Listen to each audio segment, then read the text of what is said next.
farat naa fi kitaab min say bàyyiwuma dara ci téere te li ëpp ci li ñuy dund ci islam maanaam nekkul ci téere ba ci ni ñuy jullee nii ñeenti rakka nekkul ci kaamil bi ñetti rakka nekkul ci kaamil am nga problème mu ngi noonu wala rek li ma lay wax ngi noonu même noddu ñëwul ci alquran jafe-jafe ngi noonu yàlla dafa wax ni bu leen bëreel bu leen yeelu gars yi dañuy bëreel dañuy yeelu problème mu ngi noonu léegi nag mu am léegi ñu ne julli gi nekkul man leen ñëw na de dafa fekk ne aaya ba nañu ko toje moom mooy problème bi yaa dafa wax ni wa laqad aataynaaka sab'an min al-mathani wal qur'an azim indi naa la juróom-ñaari aaya yoo xam ne yaa ngi koy baamtu ci ay ñaar ba pare nga teg ci alquran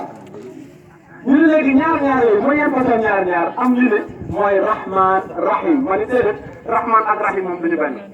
iyyaka na'budu wa iyyaka nasta'in ma ni déedéet kon boobu moom jàllul am ñeneen ñoo xam dañoo ñëw ñu ne mooy saar yu mag yi ma leen saar yu mag yi tolloowuñu bokkuñu lu ñuy wax am ñeneen ñu mujj ñëw nag ñoom dañu ne moom mooy julli li ngay taxawale julli ñu ne ñaari rakka suba ñaari rakka tisbaar ñaari rakka takkusaan timis gee